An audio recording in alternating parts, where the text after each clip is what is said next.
자, 이 시간 다 같이 하나님 말씀을 보시겠습니다. 사도행전 27장 25절 말씀 한 절을 합독하시도록 하겠습니다. 사도행전 27장 25절 말씀입니다. 같이 읽겠습니다. 시작.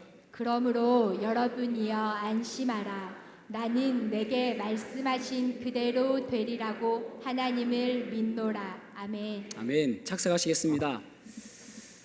사도 바울은 3차 전도의 여행을 마치고 예루살렘으로 와서 체포당하게 되어집니다. 5번에 걸쳐서 재판을 하게 되어지고 로마의 총독부가 있는 가이사랴로 오게 되어집니다. 그래서 가이사랴에서 2년간 감옥살이를 하게 되어지죠. 어쩌면 이 2년간 감옥살이 하는 것은 그에게는 무척이나 힘든 시간이었을 것입니다. 그런데 오늘 27장을 볼 터인데 우리가 25절만 읽었지만은 27장 전체를 보자면은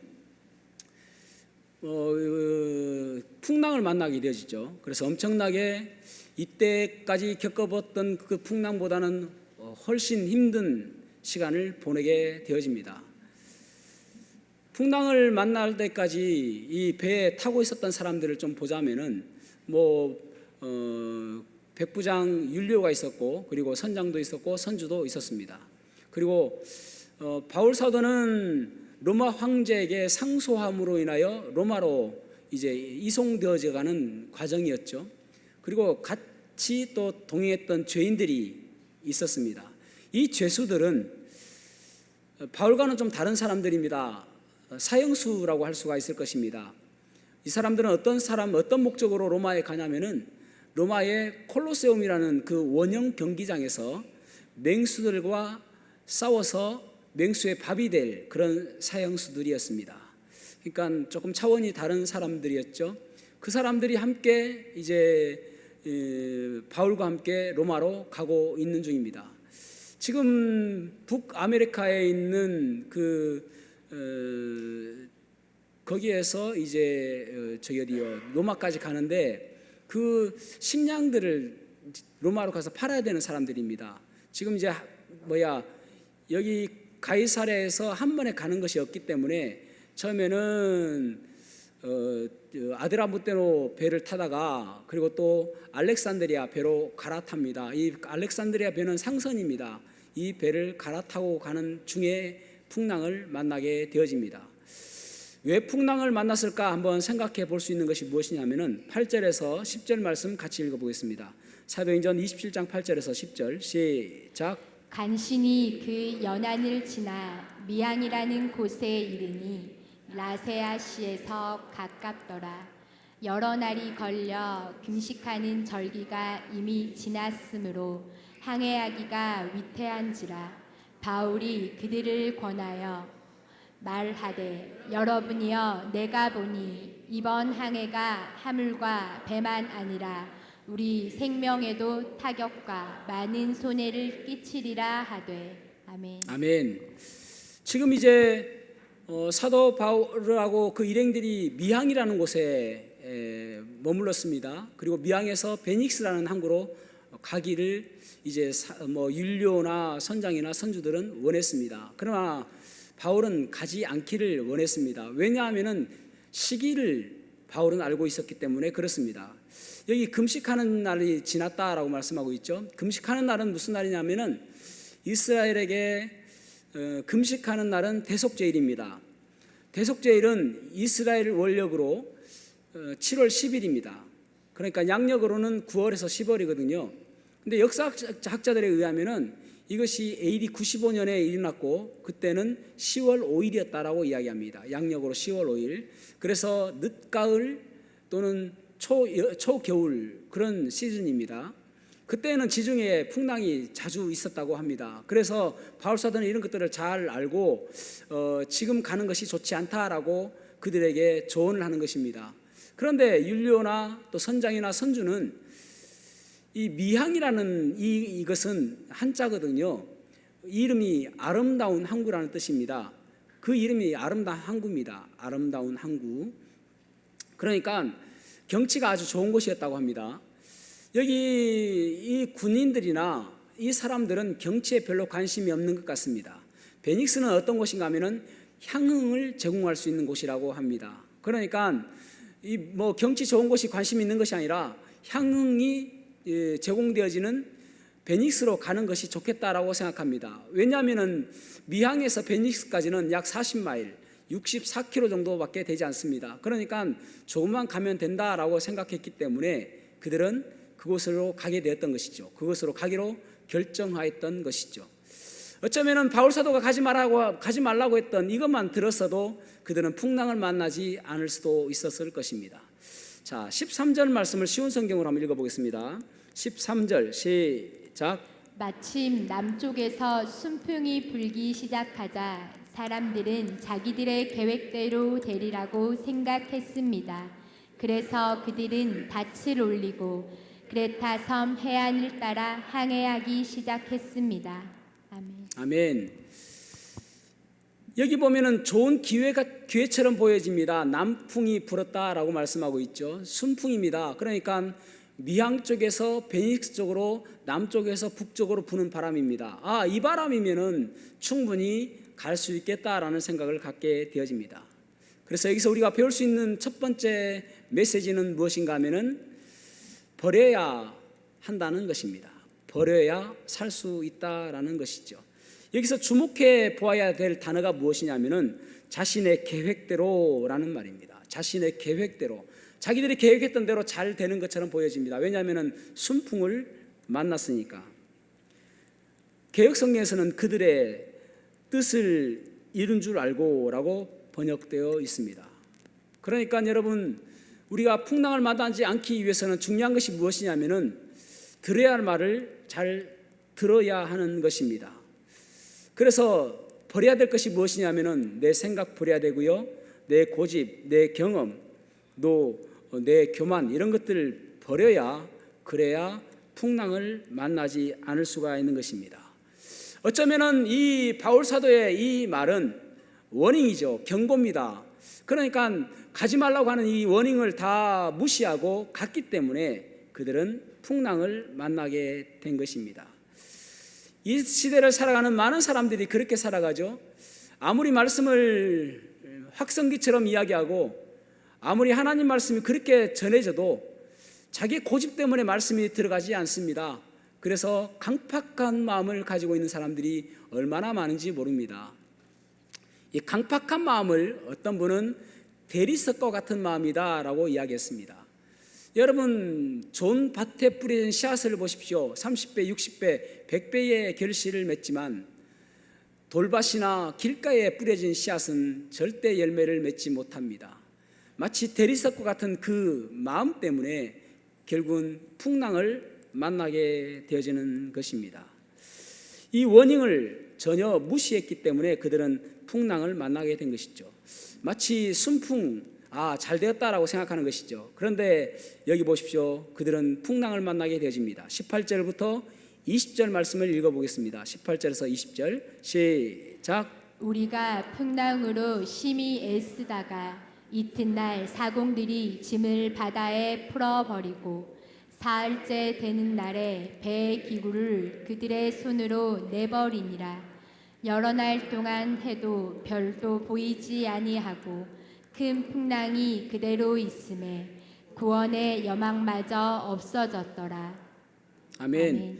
그들의 생각과 그들의 고집 때문에 그들이 치러야 할 대가는 너무나도 컸습니다. 18절 말씀 보십시오. 우리가 풍랑으로 심히 애쓰다가 이튿날 사공들이 짐을 바다에 버리고, 짐을 다 버렸다라는 말입니다. 이 짐은 무엇입니까? 그들의 돈입니다. 이제 이 북아메리카에서 가져왔던 이 농산품을 로마에 가서 팔아야 되는데 그것을 팔 그 돈이었습니다. 그런데 그들은 살기 위해서 이 짐을 버려야만 했습니다. 그리고 자기들이 소중히 여겼던 짐들도 다 버렸겠죠. 먼저 다른 사람들의 짐을 버려놓고 또 자기 짐도 버렸겠죠. 이러한 일을 겪게 되어집니다. 그리고 19절 말씀 보십시오. 사흘째 되는 날에 배의 기구를 그들의 손으로 내버리니라. 여기서 그들의 손입니다. 자기들의 손으로 이것은 자기들의 생명줄이거든요. 배 기구라는 것은 배가 어디로 가야 될지 노를 져야 되는 것들과 또 배가 뭐 해야 될 일들을 그 기구들 아닙니까? 그것들을 다 버렸다라는 말입니다. 무엇 때문에요? 자기들의 고집과 자기들의 교만 때문에 결국은 다 버렸다라는 말입니다. 이렇게 버린 이유가 무엇입니까? 살기 위해서 버렸다라는 것이죠. 살기 위해서. 그래서 여러분, 우리가 인생의 풍랑을 만날 수 있습니다. 인생의 고난을 만날 수 있습니다. 그때 우리가 해야 될 일은 무엇인가? 버려야 되는 것이죠. 주님을 만나는 것도 마찬가지입니다. 내 결단이 필요한 것이죠. 내 마음의 강팍한 마음 때문에 결국은 주님을 믿지 못하는 것입니다. 불신앙도 마찬가지죠. 뜨거운 신앙이 되지 못하는 것도 마찬가지입니다. 열심을 갖지 못하는 것도 마찬가지입니다. 게으름을 가지고 있는 것도 마찬가지입니다. 모든 것들을 버려야, 그래야 이 풍랑의 끝을 볼 수가 있는 것입니다. 어떤 사람들은 자기의 단점들을 잘 많이 압니다. 나는 말이 너무 앞서라고 생각하는 사람이 있습니다. 버려야 되는 것이죠. 그저 마음속으로 깨닫는 것뿐만 아니라 과감하게 바다로 버려야 하는 것입니다. 어떤 사람들은 교만이 참 많은 사람이 있습니다. 다른 사람들을 우습게 여기고 낮게 여기는 사람이 있습니다. 다른 사람들을 귀하게 여기지 않는 사람이 있습니다. 또 어떤 사람들은 사랑하지 못하는 사람이 있습니다. 어떤 사람은 용서하지 못하는 사람이 있습니다. 또 어떤 사람은 자기 고집이, 교만이, 전혀 자기의 허영심이 가득한 사람이 있습니다. 이거 버리지 아니하면 안 되는 것입니다. 그래야 주님께서 기뻐하시는 사람이 되는 거예요. 여러분 꼭 붙들고 있는 것이 무엇입니까? 어떤 한 중학생이 별로 평소에는 지각하지 않는 중학생인데 어느 날 지각을 했습니다. 그래서 선생님이 물어봤습니다. 왜 지각했니? 라고 물어봤습니다. 그러자 그가 이야기하기를 네, 학교에 오는데 어떤 신사분이 500원짜리 동전을 하나 떨어뜨렸습니다. 그래서 선생님은 생각할 때 찾다가 늦었는가 보다 싶어서 그러면은 다음부터는 학교에 지각할 것 같으니까 못 찾아드리겠다고 죄송하다고 말씀을 드리고 빨리 학교에 와라, 그렇게 이야기했습니다. 그러자 그 아이가 고개를 절레절레 흔들며 하는 이야기가 그 500원짜리 동전을 발로 밟고 있어서 그래서 못 왔습니다 라고 하는 거예요. 여러분 원숭이가 잡히는 이야기 많이 들어보셨죠? 항아리에 잔뜩 원숭이가 좋아하는 바나나를 놓아두면은 그 바나나 잡고 주먹 쥐고 있으니까 호리병에서 손을 못 빼기 때문에 죽는다고 하지 않습니까? 내가 밟고 있는 거 무엇입니까? 그거 내려놓아야 됩니다. 그리고 그 발 때문에 한 발짝으로 한 발짝도 못 나가는 거예요. 그 발 뛰어야 나갈 수가 있는 것입니다. 움켜잡고 있는 거 다 내려놓아야 됩니다. 정말 하나님께서 기뻐하시지 못한 것, 하나님께서 원하시는 것, 그것으로 가기 위해서 다 내려놓아야 되는 것입니다. 그 버리는 것이 있어야 하나님께 쓰임받을 수가 있는 것입니다. 숫자 있잖아요. 숫자 2.5하고 3이 서로 만났습니다. 2.5가 보니까 3은 참 대단한 것 같습니다. 0.5 차임에도 불구하고 엄청난 선배처럼 보였습니다. 그래서 깍듯하게 모셨습니다. 형님, 뭐 식사하시겠습니까? 뭐 드시겠습니까? 뭐 0.5 차인데도 불구하고 얼마나 깍듯한지 몰라요. 그래서 3이 아주 뿌듯했습니다. 역시 내가 숫자가 좀 높구만, 이런 생각을 가지고 있었습니다. 그런데 어느 날 또 만났는데 이 녀석이 다리를 딱 꼬고 앉아서 일어서지도 않고 갑자기 반말하는 것입니다. 3 왔나? 이렇게 하는 것입니다. 그래서 이 3이 아주 기분 나빴습니다. 야, 너 이 녀석이 나 3이야 하니까 이 2.5가 하는 이야기가 점 뺐다. 여러분 점 빼야 됩니다. 그거 빼면은 진짜 큰 사람 될 수 있거든요. 옆 사람하고 인사하시겠습니다. 점 뺍시다. 점만 빼면은 되는데 그 점을 못 빼가지고 계속 2.5로 살아가면서 마귀의 도구가 되어지고 마귀가 좋아하는 것 하고 있다라는 말입니다.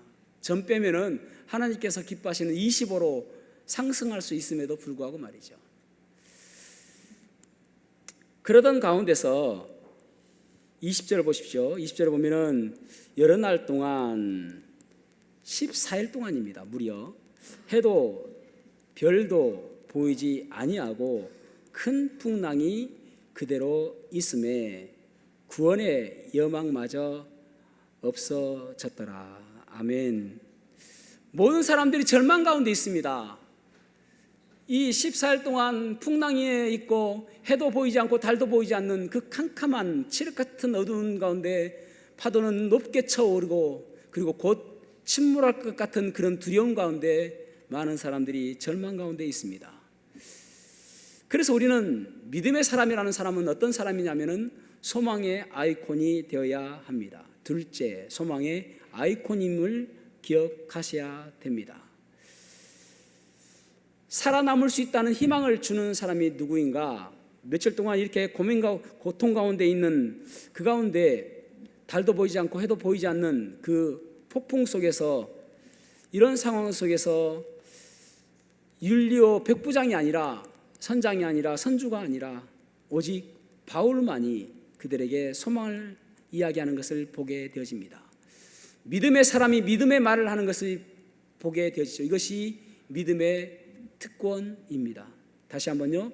믿음의 사람이 믿음의 사람의 말을 하는 것이 믿음의 특권입니다. 자, 21절부터 26절까지 읽어보겠습니다. 21절에서 26절까지 시작. 여러 사람이 오래 먹지 못하였음에 바울이 가운데 서서 말하되 여러분이여 내 말을 듣고 그레데에서 떠나지 아니하여 이 타격과 손상을 면하였더라면 좋을 뻔하였느니라. 내가 너희를 권하노니 이제는 안심하라. 너희 중 아무도 생명에는 아무런 손상이 없겠고 오직 배뿐이니라. 내가 속한 바 곧 내가 섬기는 하나님의 사자가 어젯밤에 내 곁에 서서 말하되 바울아 두려워하지 말라. 내가 가이사 앞에 서야 하겠고 또 하나님께서 너와 함께 항해하는 자를 다 내게 주셨다 하였으니 그러므로 여러분이여 안심하라. 나는 내게 말씀하신 그대로 되리라고 하나님을 믿노라. 그런즉 우리가 반드시 한 섬에 걸리리라 하더라. 아멘. 아멘. 모든 사람들이 절망 가운데 있습니다. 해도 보이지 않고 달도 보이지 않고 캄캄한 어둠 가운데 파도만 높게 치고 바람이 불고 비가 내리는 그 풍랑 가운데서 모든 사람들이 절망 가운데 있습니다. 아니 바울이라고 이 풍랑이 무섭지 않겠습니까? 아니 바울이라고 파도가 몸에 칠 때에 그 두려움이 없었겠습니까? 아니 바울이라고 목숨이 두립니까? 목숨에 두려움이 없었겠습니까? 그럼에도 불구하고 바울은 그들에게 여러분 걱정하지 마십시오 라고 이야기합니다. 여러분 염려하지 마십시오 라고 이야기합니다. 여러분 두려워하지 마십시오 라고 이야기합니다. 그 이유가 무엇입니까? 그에게 하나님의 사자가 들려줬던 그 말씀이 그의 귀에 들렸기 때문에 그렇습니다. 하나님의 말씀이 들려올 때에 두려움이 없어지는 것입니다. 하나님의 말씀에 귀가 열려 있을 때에 그때에 비로소 소망을 갖게 되어지는 것입니다. 그래서 우리는 하나님 말씀에 귀를 기울여야 됩니다. 사람들의 말에 귀를 기울이는 것이 아니라 하나님 말씀에 귀를 기울여야 됩니다. 이 말씀이 그런데 이미 들려졌던 하나님의 말씀입니다. 여러분 기억해야 될 것은 무엇인가 하면은 과거에 있었던 그 말씀이 현재의 풍랑 속에서 다시 끄집어내어서 그 말씀이 살아 역사하는 말씀으로 우리가 반응할 때에 소망과 그 절망 가운데서 이뤘을 수 있는 희망이 생기는 것입니다. 다시 한번요. 우리가 과거에 있었던 그 말씀을 다시 한번 되새기며 이 풍랑 가운데서 그 말씀을 생각해낼 때에 그때에 소망이 생기는 것입니다. 여러분 바울 사도는 사도행전 9장에 보면은 바울 사도는 어떤 사람인가 하면은 이방인들과 그리고 임금들과 그리고 유대인들을 위한 나의 그릇이다라고 하나님께서 말씀하십니다. 이방인들에게 보낸 하나님의 그릇이라고 말씀하고 있고 임금 한 사람이 아닙니다. 아그리빠 왕뿐만 아니라 임금들 가이사에게까지도 그는 갈 것으로 소망하고 있었습니다. 그래서 그것이 확신 가운데 있었습니다. 그리고 이제 예루살렘에서 체포되었을 때에 하나님께서 그에게 또 사자를 통해서 말씀해 주시기를 예루살렘에서 나를 증거한 것처럼 너는 로마로 가서 가이사에게도 나를 증거하게 할 것이다 라고 말씀하여 주십니다. 그 똑같은 말씀을 오늘 27장에서 말씀하시는 거예요. 예루살렘에서 전했던 것처럼 너는 가이사에게도 말씀을 전할 것이다. 복음을 전할 것이다. 말씀을 전할 것이다. 그래서 두려워하지 말고 떨지 마라라고 말씀하고 있는 것입니다. 그러니까 내가 사는 것이고 여기 여러분 276명 모두가 다 살 것이라고 하나님께서 말씀하셨습니다 라고 지금 이야기하고 있는 것입니다. 중요한 것은 무엇인가 하면은 많은 사람들이 우리는 하루하루 하나님의 은혜를 경험하고 체험하며 살아가기를 원합니다. 새로운 하나님의 능력을 경험하며 살아가기를 원합니다. 그런데 여러분 구약 성도들을 보십시오. 출애굽하고 그리고 홍해를 건넜던 사건은 단 한 번밖에 없었습니다. 그 다음에 새로운 제너레이션, 두 번째 세대가 나타났을 때 그들에게는 홍해의 역사가 일어나지 않았다라는 말입니다. 그런데 그들에게 계속적으로 하시는 말씀은 무엇인가 하면은 기억하라예요. 너희 조상들에게 이루어졌던 하나님의 역사를 기억해라. 너희들 조상을 430년 동안 노예 생활을 했었는데 그들을 인도했던 하나님의 역사를 기억해라. 그것이 신명기서입니다. 거듭 말씀하시는 거예요. 하나님 말씀을. 그러니까 기억해라라고 말씀하는 거예요. 지금도 여러분 우리가 중요하게 생각할 것은 무엇인가 하면은 이전에 있었던 하나님 말씀을 기억해내는 것입니다. 이전에 나에게 약속하셨던 그 하나님 말씀을 기억해내는 것입니다. 여러분 끊임없이 하나님의 능력을 경험하기를 원하고 끊임없이 새로운 것을 경험하기를 원하는 것은 예전에 하나님께서 나에게 베푸신 그 하나님이 약하신 분으로 인정하는 것입니다. 더 큰 하나님을 더 큰 하나님을 보고 싶어하는 거예요. 예전에 나에게 베푸셨던 그 하나님의 놀라운 능력, 우리에게 가장 큰 능력은 무엇입니까? 예수 사건. 예수님을 만났던 것이 우리에게 가장 큰 놀라운 능력 아닙니까? 내 안에 들어왔던 그 예수님의 놀라운 사건, 그것만큼 큰 것이 어디 있습니까? 그것을 기억하고 되새기며 나를 사랑하신 그 십자가의 사랑을 생각하며 살아가는 것. 그래서 믿음이라는 것은 과거의 일을 다시 되새기며 살아가는 것이 믿음인 것입니다. 어쩌면은 여러분 잘못 살아가고 있는 사람들이 얼마나 많은지 모릅니다. 저는 2018년도에 여러분도 아시다시피 아주 큰 자동차 사고를 경험했습니다. 죽을 뻔했다가 살아난 것이죠.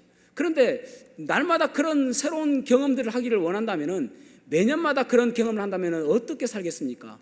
놀랍고 두려워서 못 사는 것이죠. 한 번으로 족한 것입니다. 한 번 나를 살려주신 그 하나님의 능력을 바라보고 그 능력 때문에 지금도 살아간다고 생각하고 그리고 감사함으로 살아갈 때에 우리에게 이 풍랑 가운데서 소망을 갖게 하게 되는 것입니다. 그래서 그 예수님께서 지난날에 나에게 베풀어 주신 그 능력을 다시 한번 생각해 봐야 됩니다. 어쩌면 여러분 우리가 회개할 것이 무엇입니까? 하나님께서 나에게 베푸신 그 일을 기억하지 못하는 것 회개해야 되지 않겠습니까? 예전에 나에게 베푸신 그 하나님의 능력을 내가 둔감해지고 민감하지 못한 것들 회개해야 하는 것입니다. 이전에 우리가 여러분 믿음이 하나님께로부터 멀어지는 이유는 날마다 새로운 우리에게 하나님께서 역사하시는 새로운 경험을 하지 않아서가 아니라 예전에 나에게 베푸신 그 하나님의 능력을 기억하지 못하기 때문에 하나님께로부터 멀어지는 거예요. 예전에 나에게 베푸신 그 하나님의 놀라운 사건들, 그 은혜들을 기억하게 되어지면은 더욱더 주님과 동행하며 주님께 이끌림 받아들이는 삶이 되어지는 것입니다. 그래서 그 은혜를 다시 한번 생각하는 거예요. 바울은 지금 이미 하나님께서 말씀하신 것을 되새기는 것입니다. 다시 한번 이야기하는 것입니다. 그 믿음이 우리에게 있어야 되는 것입니다. 그러므로 인해서 그들은 이제 지금 당장은 아무것도 보이지 않아요. 섬도 보이지 않고 그들이 다다를 그 육지도 보이지 않습니다. 그럼에도 불구하고 이 275명이 바울 사도의 이 말에 모두가 기꺼이 받아들임으로 인하여 소망을 갖게 되는 것입니다. 이것이 소망의 아이콘이 되는 것입니다. 여러분 어쩌면 많은 사람들이 우리를 바라보며 우리의 삶과 우리의 행동과 우리의 입술을 바라보고 있습니다. 저 사람이 어떻게 살아가는가. 그래서 내가 어떠한 환경 가운데서 절망 가운데 있을 때에 소망 가운데 살아가는 거 바라보며 저 사람이 정말 믿음의 사람이구나 라는 것을 깨닫게 되어질 것입니다. 그래서 우리는 우리의 삶에서 우리의 삶이 중요하다는 것을 깨달아야만 되는 것입니다. 주님께서 우리에게 말씀하시죠. 너희는 세상의 빛이다 라고 말씀하십니다. 아멘입니다. 우리는 세상의 빛입니다. 그 말은 무슨 말입니까? 영향력입니다. 세상에서 너희들은 영향력 있는 사람이 되어라 라고 말씀하시는 것입니다. 마태복음 13장 33절 말씀을 같이 한번 읽어보겠습니다. 마태복음 13장 33절 말씀 시작. 또 비유로 말씀하시되 천국은 마치 여자가 가루 서말 속에 갖다 넣어 전부 부풀게 한 누룩과 같으니라. 아멘. 아멘. 천국은 누룩과 같다라고 말씀하고 있습니다. 누룩이라는 것이 두 가지 의미로 쓰여집니다. 하나는 죄, 번지기 쉬운 죄, 그래서 죄를 버려라 라고 아주 안 좋게 쓰여졌고요. 여기서는 아주 좋게 쓰여졌죠. 천국은 누룩과 같다. 여기선 영향력입니다. 내 삶을 통해서 천국이 점점 확장되어지는 누룩입니다. 이스트라고 이야기하죠. 이스트의 능력을 여러분 아십니까? 저도 예전에는 빵 굽기를 좋아했습니다. 물론 제빵기 통해서 굽습니다. 그 마트에 가면은 뭐 식빵 이렇게 재료가 있어요. 그러면 그거에다가 거기서 시키는 대로 하면 됩니다. 물 좀 넣고 또 우유를 좀 넣고 계란도 뭐 한두 개 넣고 그다음에 조그마한 스프 같은 봉지 하나 있습니다. 그거 없으면 빵 못 만듭니다. 가끔 어쩌다 잊어버릴 때 있습니다. 그러면 이스트만 따로 사야 되잖아요. 그것도 뭐 쉬운 일이 아니지 않습니까? 그게 이스트입니다. 그런데 그것을 넣으면은 지가 막 반죽해가지고 또 숙성시켜서 나중에 식빵이 되집니다. 아주 제 머리만한 큰 식빵이 나옵니다. 이스트가 없으면 그것도 안 되는 거예요. 그래서 이스트라는 것은 처음에 우리가 볼 때에 밀가루가 마치 이스트를 삼키는 것 같습니다. 이스트가 모든 것들을 지배하는 것처럼 보여집니다. 그런데 사실은 이스트가 그 밀가루를 지배하는 것입니다. 그래서 온 밀가루에 퍼져버리는 것입니다. 천국은 마치 그렇다라는 거예요. 내 삶이 마치 이스트처럼 그렇게 영향력 있는 삶이 되어지는 것, 그것이 그리스도인의 삶이다라고 말씀하고 있는 것입니다. 그래서 여러분, 교회는 밀가루를 만드는 곳이 아닙니다. 밀가루는 얼마나 돈이 많으냐, 얼마나 뭐 그 양이 중요하지 않습니까? 그래서 얼마나 뭐 잘생겼느냐, 얼마나 뭐 많은 것을 가졌느냐, 그것을 키우는 것이 아니라 교회는 이스트를 키우는 것입니다. 그래서 누룩과 같은 존재로 만들어서 이 세상에 가서 천국을 전파시키는 역할을 하게 하는 것이 교회인 것입니다. 저는 여러분들이 거룩한 이스트가 되기를 축복합니다. 그래서 우리의 삶 속에서 끊임없이 영향력 있는 삶이 되기를 소망합니다. 그것이 바로 올바른 이스트로서의 삶입니다. 그러니까 그렇게 되어질 때에 여러분, 우리가 이 땅에서 영향력 있는 삶을 살기 위해서 우리가 행동도 중요하고 또 말도 중요한데, 여기서 보면 언어의 그 능력이 얼마나 대단한지, 언어의 권세가 얼마나 대단한지 알 수가 있습니다. 자, 오늘 말씀 25절 말씀을 다시 한번 읽어보겠습니다. 25절 시작. 그러므로 여러분이여 안심하라. 나는 내게 말씀하신 그대로 되리라고 하나님을 믿노라. 아멘. 아멘. 모든 사람들이 절망 가운데 있을 때에, 이제 다 끝났다라고 생각할 때에, 우리에게 소망이 없다라고 생각했을 때에, 우리가 다 죽었다라고 생각할 때에, 나는 하나님께서 나에게 말씀하신 그대로 되리라고 나는 믿습니다. 나는 하나님을 믿습니다. 나는 예수님을 믿습니다. 예수님께서 그렇게 이루실 줄로 나는 믿습니다라고 믿음의 걸음을 한 발자국 나아갈 때에, 그때에 절망 가운데 있었던 그 사람들이 소망을 갖게 되어지는 것입니다. 그때 그 배의 모든 사람들이, 276명의 사람들이 모두가 다 하나님을 바라보고 나중에 예배하는 모습이 되어지게 되는 거예요. 그것이 바로 우리가 이 땅에 살아가면서 해야 될 일인 것입니다. 어쩌면은 이 275명은 한 명인 이 바울 때문에 산 것입니다. 여러분, 그래서 우리가 프라이드를 가져야 됩니다. 나 때문에 이 울산 산다. 나 때문에 우리 교회 산다. 나 때문에 이 한국이 산다. 나 때문에 하나님께서 축복하신다. 그런 프라이드를 가지시기 바랍니다. 그리고 그에 맞게 살아가는 것입니다. 그것이 바로 소망의 아이콘으로 살아가는 거예요. 여러분, 우리 주위에서 우리는 많은 사람들을 만납니다. 그 사람들 모두가 다 풍랑을 만난 사람들도 많이 있습니다. 나 때문에 소망 갖습니까? 나 때문에 기뻐합니까? 나 때문에 그 절망 가운데서 꿈을 꾸고 있습니까?